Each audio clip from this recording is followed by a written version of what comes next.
करने जा रहे हैं आयरन क्या होता है, इसके ये पेशेंट को क्यों दिया जाता है और उसके साइड इफ़ेक्ट के बारे में। तो हमारे साथ हैं डॉक्टर संदीप कुमार।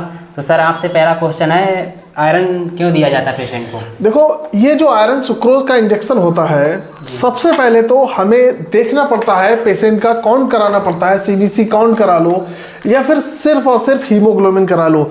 तो जनरली क्या होता है, जो एनीमिया होती है वह 70 to 90% आयरन की कमी की ही वजह से एनीमिया होती है।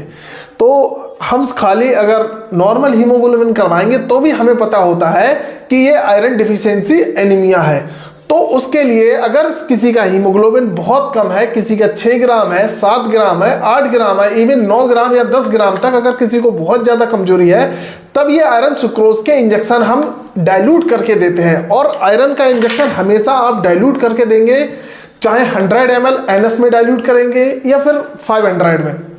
मोस्टली अगर आपके पास समय नहीं है तो आप 100 ml में डाइल्यूट करके इसको दीजिए।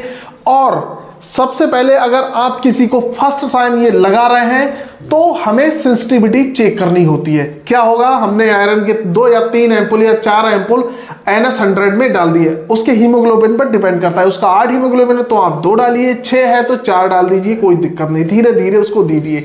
जब आप आयरन का इंजेक्शन इंजेक्ट कर देंगे उसमें, तो जैसे ही इंजेक्ट करेंगे 15 से 20 ड्रॉप के बाद हम जो आईवी साइट होता है उसको बंद कर देंगे। क्यों बंद कर देंगे? क्योंकि बॉडी में जब आयरन जाएगा तो कोई रिएक्शन तो नहीं कर रहा है, किसी प्रकार की कोई एलर्जी तो नहीं हो रही है। तो हम लगभग मेरे हिसाब से 5 से 15 मिनट तक हम उसको एब्जॉर्ब करेंगे पेशेंट को सांस लेने में तो कोई दिक्कत नहीं हो रही है। अचानक से पेशेंट का सैचुरेशन तो फॉल नहीं हो गया, या बहुत ज़्यादा ब्रीदिंग हैवी ऐसी ब्रीदिंग तो नहीं हो रही है, पैल्पिटेशन तो नहीं हो रही, टैकिकार्डिया तो नहीं हो गई है, कहीं पल्स अरिथमिया तो नहीं हो गई है, बराबर उसको पल्स नहीं है।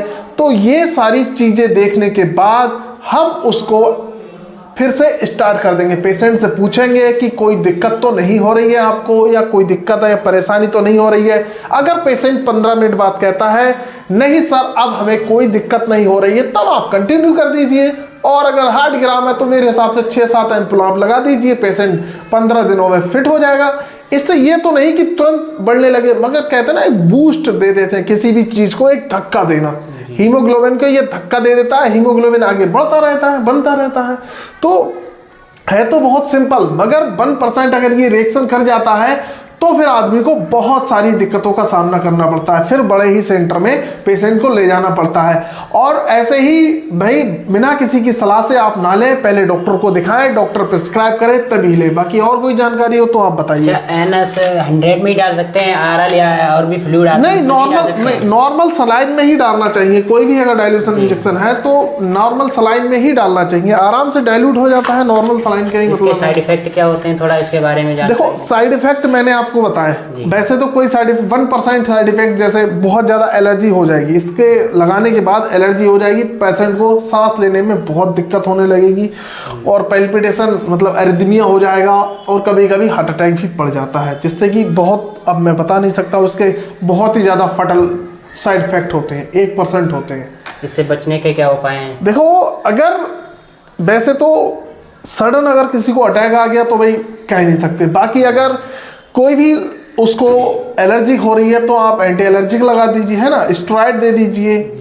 डेक्सोना इजीली अवेलेबल, सबसे ज़्यादा जल्दी अवेलेबल होने वाला डेक्सोना या बेटनीसॉल, बीटामेथासोन है। ये 2 चीज़ें हैं जो आराम से अवेलेबल हो जाती हैं, तो ये दे दीजिए। बाकी एविल का इंजेक्शन आता है वो भी दीजिए, बस इसी से कंट्रोल हो जाएगा। अगर स्टार्टिंग है प्रीवियस, अगर ये इसका बहुत ज़्यादा साइड इफेक्ट आ गया तो बहुत मुश्किल होता है। अच्छा, हमारे बॉडी में नॉर्मल जो HB होता है वो कितना होता है? नॉर्मल HB 14 से 16 ग्राम का होता है। फीमेल में शायद, फीमेल में +- +2.5, ऊपर नीचे 2.5 का होता है।